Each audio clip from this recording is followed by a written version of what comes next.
Google Form to Excel task. If this guide helpful, don't forget to like and subscribe.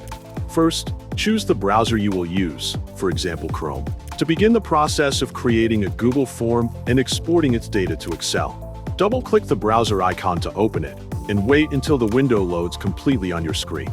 In Chrome, type docs.google.com in the search bar, then press Enter to access Google services. Click the three-line icon or the More icon to open the main menu that shows available tools. Next, select the Forms option at the bottom so you can work with Google Forms. Click Blank Form to create a new form that starts with no preset content.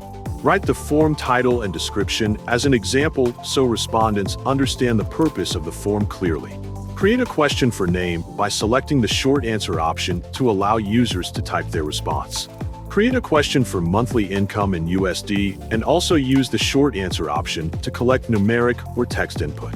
Check the required option for both questions to ensure respondents must complete them before submitting the form. Click Publish and then click Publish again to make the form available and confirm the publishing action. Check Shorten URL and click Copy to generate a shareable link that is easier to distribute. Next, click Responses to view incoming data.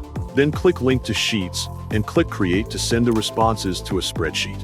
Click File in the spreadsheet menu, click Download, and select Microsoft Excel format to save the data locally.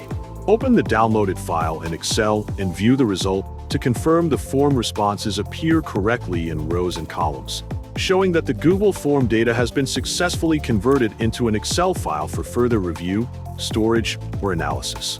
This final check ensures accuracy, helps verify formatting, and allows you to use the Excel file for reporting, calculations, sharing with others, or long-term record keeping, while confirming that every step in the process was completed correctly.